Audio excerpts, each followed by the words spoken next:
Welcome to Kung Fu Havoc number 2. This is my final Black History Month martial art video, and I'm going to bring up the man, the myth, the legend, Wesley Snipes.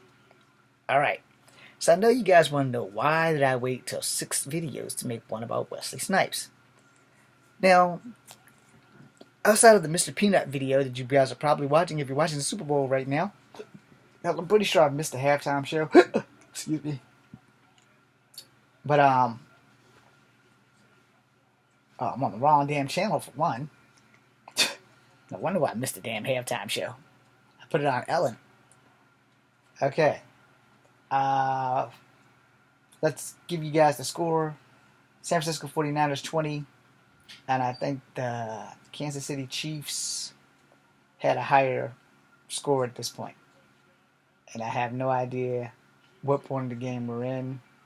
Apparently this thing's going to be going off soon. So I totally missed everything. So you guys can tune into that. So we're going to get back to business now. We're getting back to business on Blade 1, 2, 3. Kansas City Chiefs have 31, by the way. So it's 20-31 Kansas City favorite. At home in Kansas City, I guess. I don't know where the hell they're playing at. I don't do sports. So let's get back to the ID channel. Oh, it's a fumble and a tackle. I hate technology.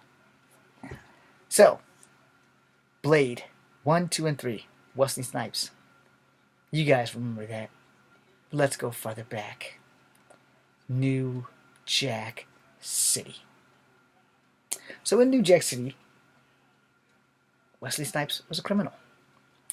He went on from New Jack City to be a Padawan, so to speak, of Sean Connery in whatever movie that was, because now I can't remember it. It was on my tongue at the minute, but also one of my other favorite Asian actresses, Tia Carrere, was in there, so yeah, I forgot what the hell the name of the movie was.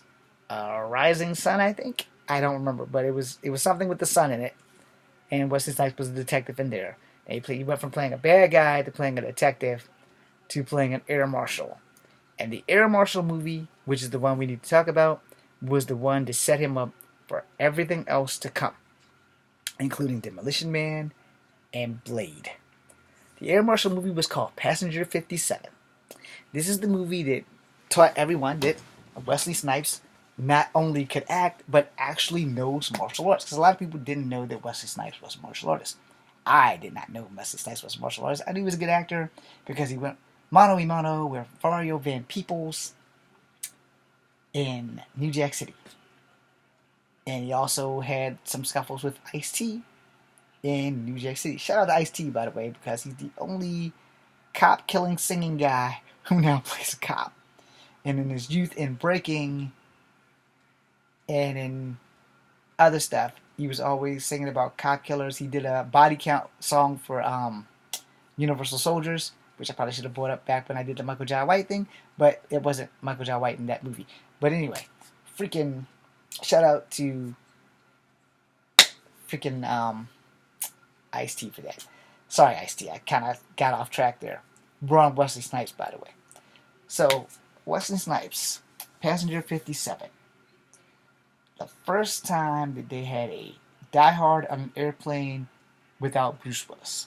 That's the best way I can describe it because I don't want to ruin the movie for you. But in Passenger 57, he was an air marshal. I forgot where he was going. I forgot where he was coming from. But there was a hijacking on the plane. And the only person that could save the day was Passenger 57. Alright? So in Passenger 57, there was a sexy black woman, and I do not know her name, but she was the stewardess. And somehow or another, she became one of the hostages. It was like one of the main hostages. And they were flying, and it was like all kinds of turbulence. Somewhere down the line, Steven Seagal made the same kind of movie, but he died. Him and Kurt Russell was in the movie. But that's not here or there. Not even really that big of a fan of Seagal anymore. But for the time of this movie, the main martial artists that were out was making the big screen movies, rather. Can't say the main ones that was out because Billy Blanks and them were all making movies too. They were just direct-to-video, low-budget movies. Where when you looked at martial artists during this time, you had You had Van Damme, you had Seagal, you have Jess Speakman. They never gave Gary Daniels a true opportunity. They never gave Olivia Gruner a true opportunity.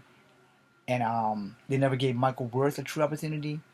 So you had Philip Ree, who was doing Best of the Best, and then only two of those actually made it to the theater, I think. Because Best of the Best 3 didn't go to the theater. Best of the Best 4 didn't go to the theater. And then you had Thomas Ian Griffin, who also they didn't really give a really good shot to, and he was making Karate Kid 3 about the time Passenger 57 came out. And I could be wrong on those dates. In those films, I'm not wrong, but on the dates of them coming out, I could be wrong. But Passenger 57 was the one where you get to see a man of color flip around and do all kinds of stuff. I left off a very important movie that I probably should mention before I go any further with Passenger 57, because this movie probably was the one that opened the door before Passenger 57, if you think about it. It was called The Money Train, with the good old beautiful Jennifer Lopez and Woody Harrelson and Wesley Snipes. The trio was awesome. I think they should probably reboot that, or at least make a new generation. I need a job.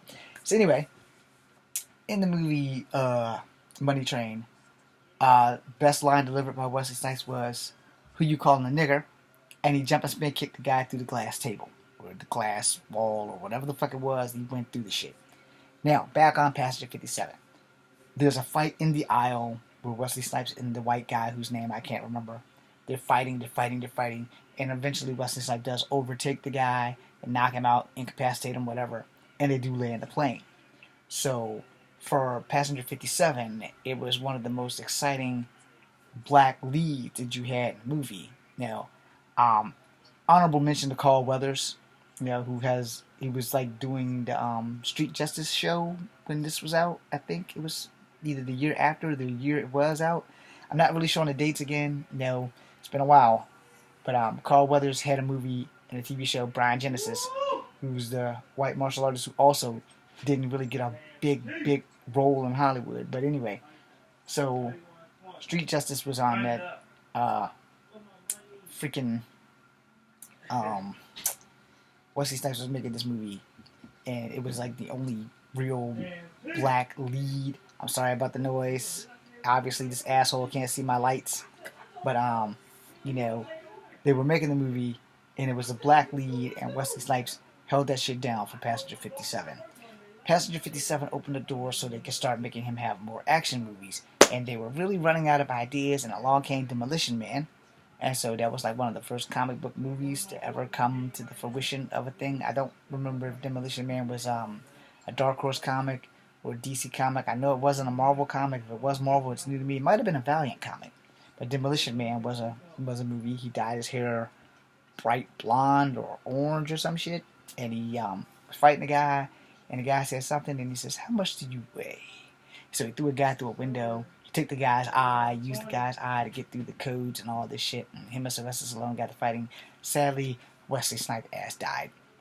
Don't want to ruin the movie for you. Just go check it out, Demolition Man. And then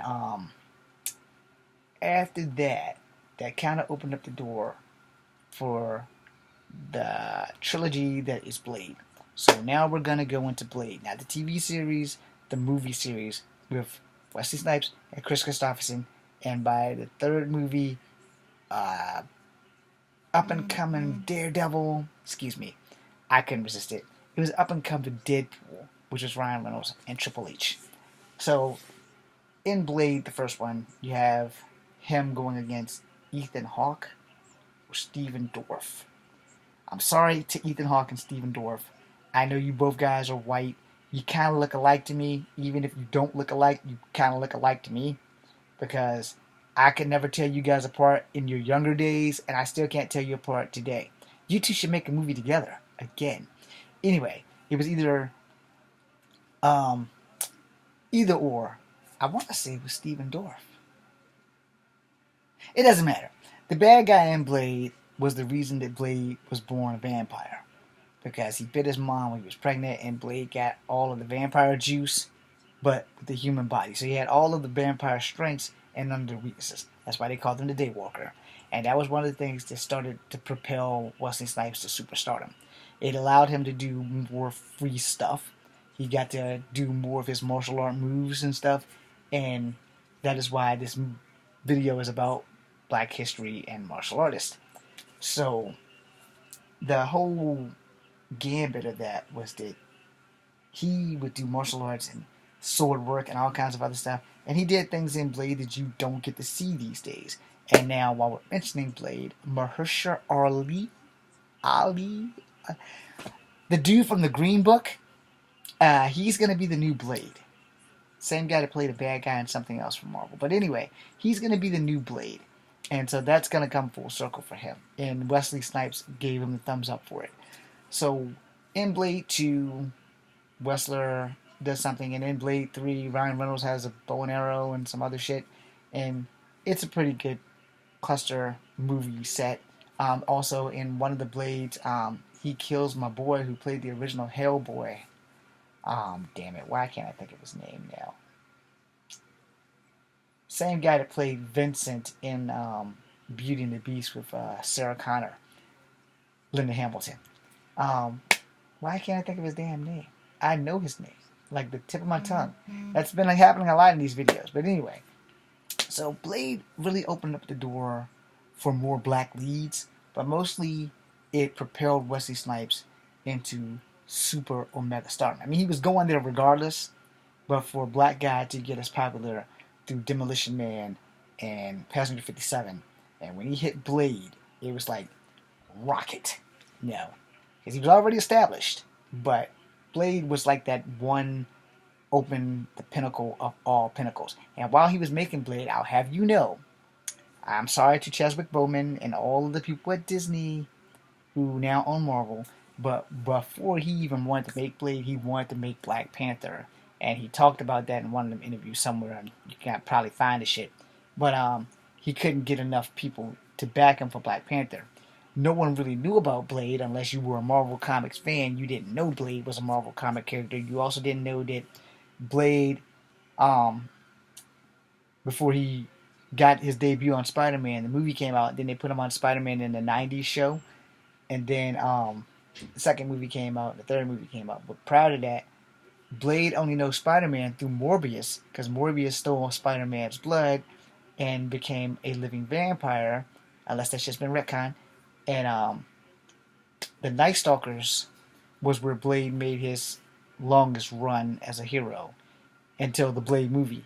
Night Stalkers were the original Ghost Rider, Johnny Blaze, Blade himself, Eric, whatever the fuck his last name is, Blade, and then Morbius, and every now and again Felicia Hardy. So it was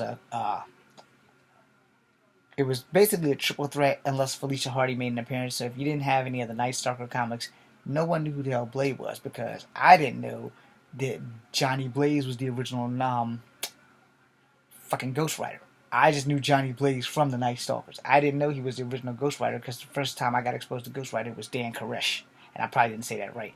And then if you go further into the Ghost Rider mythos, there is a black chick that becomes Ghost Rider and two Mexican brothers that become Ghost Rider. But you have to catch that on Agents of S.H.I.E.L.D.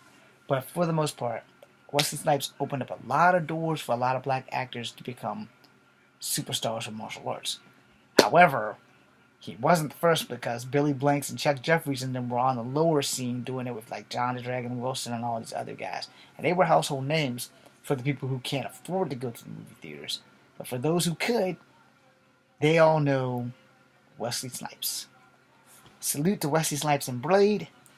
Be seeing ya. I need to post these now.